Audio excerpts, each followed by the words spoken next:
What's going on, everybody? It is Cam and Evan here, Easy Work Acres. We're out here on the farm. So the last video we did this raised bed right here, this big long one.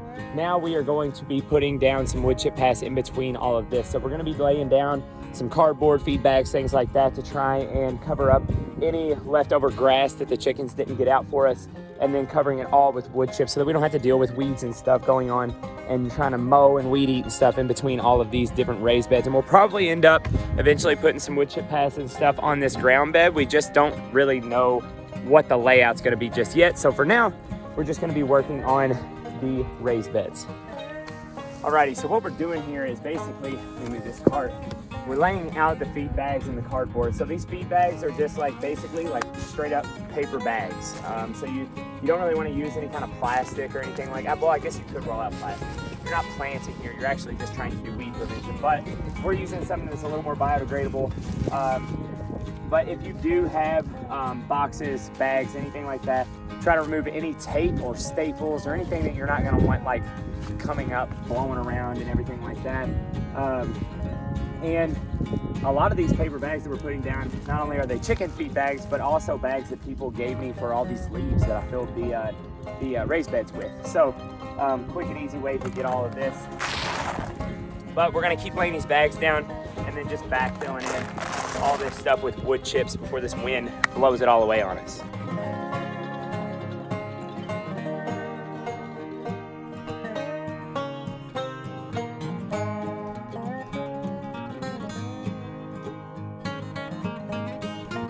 All right, so we got started here. We have some wood chips down in between here and over here. Evan's continuing to put some of these bags down. I'm about to go get more wood chips. So if you look, we're trying to put as few, if none, any gaps between any of these bags or cardboard. So it might take you time to get enough cardboard or bags or anything, and we'll use what we got while we have it, and then we'll continue adding to this as we get more, because you want to try and cover as much of this ground as possible. You are going to be putting a good layer of wood chips, so that should smother out the weeds pretty well. But I would rather try and save as much trouble as possible by getting as much of the ground covered with the bags as we can before we can get the wood chips on there. So I'm gonna go get more wood chips, and we're gonna keep piling this stuff in here. All right, so at the wood chip pile, getting wood chips, which I've mentioned my wood chip pile in some other videos, but haven't showed you the daggone big giant mound. There's a couple big giant truckloads from a tree cutting company. So luckily I have a friend that works with a tree cutting company, and anytime they're out at this end of town, he comes here to dump the wood chips. I told him bring them anytime, just unload them right here, and we'll eventually use them. Now, this is something that you can do. You can reach out to tree companies that are trying to get rid of wood chips. They have a place they got to get rid of them anyways. A lot of times if it's already nearby, it saves them time and money to just come and drop them off right there at your place. If you're more in more of an urban area, this is actually more likely gonna happen for you, just because obviously there's tree cutting companies all over the place, you know, in the city or close to a city, to where they'll come out and dump some wood chips for you. Just reach out to them, contact them, say, hey, anytime that you have wood chips near this address, I'd be happy to take some, and they'll come dump some. Now, the main thing is you're gonna need a place to put them. So if you don't have a place to put them, that might not be an option for you.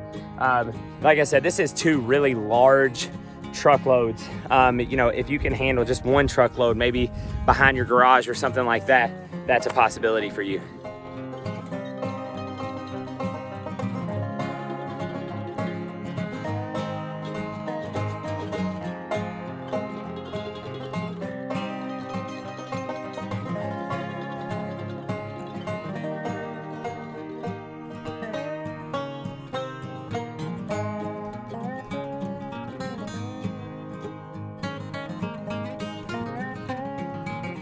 All right, so we've pretty much finished everything that we plan on doing today. We've run out of bags and cardboards to lay down, so we're not gonna keep adding wood chips or anything down. I could do that and continue adding wood chip paths all around this without the cardboard. And it has a level of effectiveness, but we did that last year in our garden, and we still just had a whole lot of weeds popping up all over the place. And we'd like to spend less time trying to pull out weeds and more time just amending the soil and taking care of the plants and doing things like that. So definitely gonna wait and try and get more cardboard and everything before we keep adding to this. If you look, we've left all the edges exposed on anything we plan on adding more to, because we're gonna make this out a little bit further But leaving the edges exposed are going to allow us to continue sliding other bags and cardboard under the ones that are already there, so that there is no exposed ground as we keep adding wood chips on. And we're also going to continue adding layers, because these wood chips are going to settle, and we'll keep adding layers up, because as we layer it up, that's just going to create a larger barrier and make it harder and harder for weeds to be able to come up through there. So our next project, after we are done, like I said, this is going to be a continued project. We're going to keep doing this over time. But our next project is we plan on doing some worm casting buckets, worm farm buckets inside the beds. So we're going to do one right here in the middle of the long bed here. And then we plan on doing one or two across this in-ground bed over here. And if we end up doing another bed, because I'm thinking about doing another bed for like blueberries, strawberries and stuff, then we'll add one there.